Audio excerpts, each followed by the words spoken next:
Oke, Assalamualaikum warahmatullahi wabarakatuh.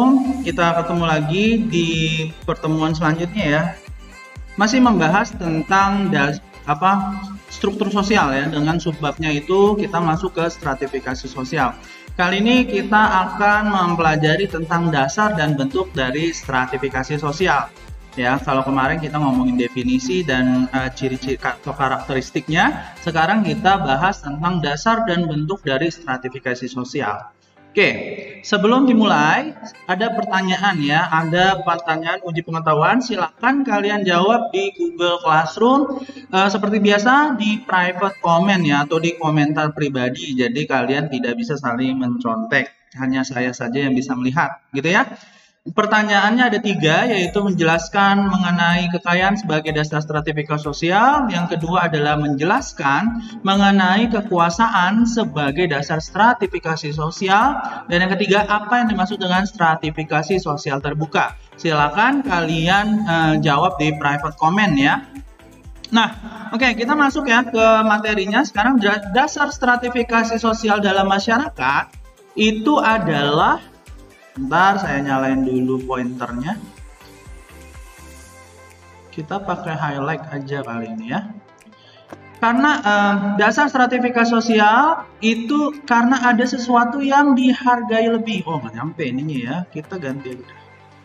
Oke, karena ada yang dihargai lebih, yaitu bisa berupa kekayaan, ya, terus ada kekuasaan, terus ada kehormatan, gitu kan. Bahkan ada ilmu pengetahuan, keturunan, dan lain sebagainya. Jadi kalau misalkan ada di antara kalian atau di antara masyarakat itu yang memiliki contohnya kekayaan yang lebih daripada yang lain, maka dia akan memiliki stratifikasi yang berbeda. Begitu juga kekuasaan, begitu juga kehormatan. Kehormatan siapa yang lebih dihormati dibandingkan yang lainnya. Ilmu pengetahuan, siapa yang lebih tahu daripada yang lain, gitu ya. Siapa yang lebih berilmu dibandingkan yang lain. Terus berkaitan dengan keturunan juga, siapa yang lebih tua dan seterusnya. Jadi stratifikasi sosial didasari karena ada value yang lebih dibandingkan dari yang lain berdasarkan hal-hal tersebut, gitu ya. Oke, jadi stratifikasi sosial itu dasarnya karena ada sesuatu yang lebih dihargai, gitu ya. Next, kita masuk ke dasar kekayaan dulu ya. Menurut Max Weber, properti atau kekayaan atau kepemilikan itu sangat penting dalam penentuan kedudukan di dalam masyarakat. Siapa yang memiliki properti lebih dibandingkan yang lain, atau bisa juga aset produksi ya, misalnya perusahaan gitu ya. Kalau kalian punya usaha yang lebih, maksudnya kalian punya usaha kue gitu ya, nah itu juga properti yang kalian punya gitu ya, berarti dia akan menempati lapisan teratas. Sebaliknya kalau misalkan dia nggak punya apa-apa dalam bidang kekayaan atau properti, maka ya dia lapisannya di bawah gitu ya. Nah sekarang pertanyaannya, apakah kalian ada di atas atau ada di bawah atau ada di tengah berdasarkan kekayaan? Jawab sendiri ya. Kita masuk ke kekuasaan gitu ya, atau power, bahasa Inggrisnya adalah power. Nah, merupakan kemampuan untuk mengendalikan orang lain. Jadi kekuasaan itu adalah sesuatu yang ukurannya itu adalah bagaimana kita punya kemampuan untuk mengendalikan orang lain. Ini bukan black magic ya, bukan ilmu hitam yang kita bisa menghipnotis seseorang, bukan. Tapi ini kita kemampuan untuk mengendalikan, kita bisa memerintah karena kita punya posisi yang lebih tinggi ya, derajat kekuasaannya dibandingkan yang lain. Contoh misalkan bos ya, atau seorang direktur perusahaan gitu ya, dia bisa punya kuasa lebih terhadap karyawannya. Dia bisa menyuruh si A, coba kerjakan laporan keuangan, si B coba buat laporan perusahaan, dan C coba kalian jualan lebih banyak gitu ya. Jadi si bos tersebut atau si direktur tersebut juga punya kewenangan untuk menyuruh karyawannya yang di bawahnya, tentu saja yang di bawah kekuasaannya ya, bukan orang lain gitu. Nah pertanyaannya juga, kalian punya kekuasaan itu sampai sebatas mana? Apakah kekuasaan yang kalian miliki terhadap orang lain? Apakah kalian punya kekuasaan terhadap adik kalian? Nah, itu jawab masing-masing ya. Nah, itu yang disebut dengan stratifikasi berdasarkan kekuasaan. Terus yang selanjutnya adalah berkaitan dengan kehormatan. Nah, ukuran dari kehormatan ini biasanya berkaitan dengan kesepakatan sosial. Siapa di dalam masyarakat itu yang lebih dihormati secara sosial ya. Contohnya misalkan kalau di masyarakat kita kebanyakan itu seorang ustadz ya, atau seorang tetua itu akan lebih dihormati ya. Senior itu akan lebih dihormati dibandingkan dengan yang masih muda atau yang di masyarakatnya itu secara sosial kurang gitu ya. Nah, itu juga bisa menciptakan stratifikasi sosial. Jadi dari kehormatan ini seseorang bisa memiliki privilege dan prestige yang berbeda juga ya. Jadi masih nyambung nih dengan episode sebelumnya tentang privilege dan prestige. Next, kita ngomongin sekarang ilmu pengetahuan atau keilmuan ya. Digunakan sebagai salah satu faktor atau dasar pembentuk lapisan sosial di dalam masyarakat. Nah, ini lebih terlihat ya, lebih terbentuk atau ada yang bisa kita lihat di sini. Contohnya seperti ya posisi kalian gitu ya di SMA. SMA itu lebih tinggi daripada SMP. SMP lebih tinggi daripada SD dan seterusnya. Di atas kalian masih ada nggak? Ada, yaitu mahasiswa. Mahasiswa pun dibagi menjadi 3 strata. Ada strata 1, strata 2, strata 3 gitu ya. Ada nggak strata 4? Tidak ada ya. Jadi yang paling tinggi itu adalah strata 3. Nah, jadi kalau kalian menempuh pendidikan sampai ke yang paling ultimate atau yang strata 3, nah itulah maksimum achievement strata ilmu pengetahuan yang ada di akademik kita, di standar akademik kita gitu ya.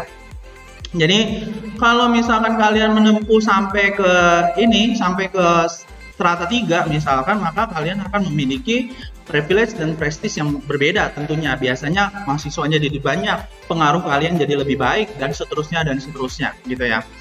Jadi pertanyaannya sekali lagi, nah posisi kalian tuh sekarang ada di mana gitu ya? Kalau berdasarkan ilmu pengetahuan tuh berarti di SMA ini kalian posisinya sedang ada di mana nih? Di kelas 10, di kelas 11, di kelas 12. Berarti kalian ada di middle atau ada di tengah-tengah di SMA. Udah mah di SMA sekolah menengah atas, berarti menengah tapi bagian atas gitu ya. Kalau kalian naik ke kelas 3 habis itu lulus, maka kalian menjadi mahasiswa. Nah, sekarang pertanyaan keempat ya. Kalau tadi ada pertanyaan ketiga, pertanyaan keempat. Nah, jawab dengan jawaban kalian masing-masing ya. Pertanyaannya, kalau IPA dan IPS, apakah itu disebut sebagai stratifikasi sosial? Nah, ya, silakan tulis jawaban kalian di kolom privat komen yang nomor 4 ya. Saya ulang, kalau misalkan jurusan IPA, IPS atau yang SMK, TKJ, MM, AP dan AK gitu atau TKP itu stratifikasi atau bukan? Kalau bukan, apa namanya? Dan jelaskan menurut bahasa kalian masing-masing gitu ya. Jadi untuk pertemuan kali ini ada 4 pertanyaan. Next, yang selanjutnya adalah stratifikasi berdasarkan keturunan. Nah, nih ya, kalau keturunan dalam masyarakat feodal, feodal itu adalah masa di mana kita masih tradisional gitu ya. Kepemilikan propertinya berdasarkan ada yang punya lahan, ada yang tidak gitu ya. Atau biasanya juga ada kaum raja, kaum bangsawan dan masyarakat biasa gitu ya. Nah, dalam masyarakat feodal ini anggota masyarakat berasal dari keluarga raja atau kaum bangsawan yang akan menempati lapisan atas gitu ya. Sedangkan keturunan rakyat jelata yang namanya atau pribumi itu berada di lapisan bawah. Nah, sedikit saya mau menjelaskan mengenai biasanya kalau dalam stratifikasi sosial itu disimbolisasikan dengan segitiga ya. Jadi ada orang yang menempati lapisan atas yang jumlahnya lebih atas dan lebih sedikit ya. Jadi kalau segitiga itu berarti secara jumlah itu lebih sedikit gitu ya. Kalau misalkan kita lihat di sini raja atau kaum bangsawan, kan raja dan kaum bangsawan dibandingkan rakyat jelata kan pasti secara jumlah beda ya, banyakkan rakyat jelata atau lapisan bawah dibandingkan raja atau kaum bangsawan gitu ya, dan seterusnya. Jadi ini berlaku untuk semuanya ya, kekayaan juga seorang kaya itu jumlahnya sedikit dibandingkan orang yang kelas bawah dan seterusnya.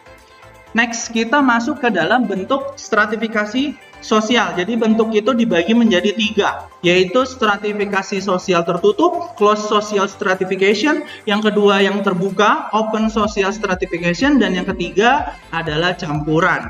Kalian bisa baca secara detailnya di PPT yang muncul di layar kalian ya. Terus saya jelaskan sedikit. Intinya kalau stratifikasi sosial tertutup itu seseorang tidak bisa naik atau turun dari kelas-kelasnya atau dari stratanya gitu ya. Jadi kalau misalkan kita ilustrasikan itu ada berbentuk kotak ya. Sebentar, saya ini dulu. Saya ganti dulu, saya tambahin dulu untuk memberikan ilustrasinya. Bentar ya. Nah ini ya. Jadi kalau misalkan kita kita berikan ilustrasi, ini yang tertutup ya. Ini saya gambarkan yang A ini, itu digambarkan ini kotak. Yang A ini maksudnya tertutup ya. Yang A ini tertutup. Ilustrasinya seperti ini. Jadi kalau ada di dalam masyarakat, seseorang tersebut tidak bisa naik atau turun, jadi dia stay di kelasnya itu gitu ya. Jadi dia hanya berputar di kelasnya saja. Itu seperti itu ya. Sedangkan yang B, sebentar, saya tunggu dulu. Yang B ya, ini yang B. Stratifikasi apa tadi? Yang stratifikasi yang ke ini. Yang B itu yang terbuka ya, open social stratification.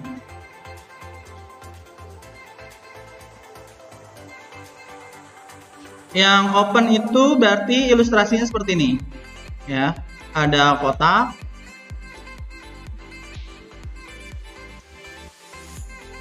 Nah, tapi bedanya kalau yang B atau yang open, ini orang-orang atau individunya bisa naik atau turun. Jadi dia bisa dari bawah ke atas gitu ya, atau dari atas terjun ke bawah gitu ya. Jadi kalau misalkan kita contohkan, yang A itu misalkan adalah kasta dalam agama Hindu. Jadi kalau dia udah Brahmana, ya udah Brahmana terus, tidak turun ke kasta di bawahnya. Begitu juga yang kasta di bawahnya, kasta Sudra misalkan, dia tidak bisa naik ke stratifikasi sosial yang di atas. Jadi udah seumur hidupnya dia di situ. Sedangkan yang B atau yang terbuka itu dia bisa naik atau turun berdasarkan kemampuannya, achievement-nya dia ya. Jadi kalau misalkan achievement-nya dia bagus, maka dia bisa naik ke strata yang lebih tinggi. Contoh misalkan ekonomi ya. Misalkan saya posisinya sebagai guru gitu ya. Gajinya contoh aja misalkan 1.500.000 atau 5 juta gitu ya. 5 juta gaji saya per bulan. Posisi menjadi guru. Terus di masa depan ternyata saya naik jabatan saya menjadi kepala sekolah. Gaji saya 15 juta per bulan. Nah, itu yang disebut sebagai achievement. Jadi bagaimana saya menempuh usaha untuk mencapai tujuan tersebut gitu ya. Atau bisa kebalikannya. Ketika saya jadi kepala sekolah, saya bisa terjun bebas jadi orang biasa, jadi guru biasa gitu ya. Dengan gaji juga ya menyesuaikan sesuai dengan jabatannya. Nah, itu yang disebut sebagai open stratification. Jadi kalau open itu terbuka, dia bisa naik atau turun. Kalau close, dia hanya muter-muter di stratifikasi sosial tersebut. Gitu. Saya harap paham ya sampai di sini. Yang ketiga, kita masuk yang ketiga sekarang adalah stratifikasi sosial campuran. Stratifikasi yang C ini agak sedikit complicated ya. Jadi kalau misalkan ini tolong diperhatikan dengan baik. Kalau yang C kita gambar di bawah aja ya. Yang C ini kita ilustrasinya adalah seperti ini. Ada kotak sama ada pelapisan gitu ya. Nah, kalau tadi kan ilustrasinya yang tertutup itu diem aja di situ nggak bisa naik. Kalau yang B itu naik turun ya. Nah, kalau yang C, dia bisa naik atau bisa turun tapi dengan trik ya. Triknya gimana? Triknya dia harus pindah atau masuk ke dalam komunitas yang open stratification. Jadi kalau misalkan dia tadinya ada di close stratification, nggak bisa naik, nggak bisa turun, maka dia harus pindah ke masyarakat yang sistemnya terbuka. Contoh ya, ini ilustrasinya belum selesai, saya selesaikan dulu ya. Jadi seperti ini ilustrasinya. Ingat, ini hanya ilustrasi ya. Jadi kurang lebih seperti inilah ya, karena saya menggunakan mouse jadi gambarnya amburadul nih. Jadi ada, lihat di situ ada garis yang dari kiri ke kanan gitu ya. Ada yang dari kiri ke kanan. Itu artinya adalah dia harus pindah posisi ke masyarakat yang open stratification. Nah, contoh kasusnya itu ada di masyarakat Bali ya. Masyarakat Bali kita tahu mayoritas masyarakatnya beragama Hindu. Berarti dia mengadopsi sistem kasta dalam kehidupan beragamanya ya. Berarti kalau udah dia lahir dari Sudra atau dia lahir Brahmana, secara default dia akan seperti itu, tapi secara keagamaan. Tapi karena di Indonesia itu menganut sistem sosial yang open ya, jadi dia bisa pindah dari atas ke bawah, tapi bukan posisi kastanya yang berubah, adalah posisi sosial ekonominya ya. Jadi misalkan orang Sudra harusnya itu adalah orang yang miskin atau orang yang tidak atau buruh tani gitu ya, orang yang pekerjaannya kasar gitu ya.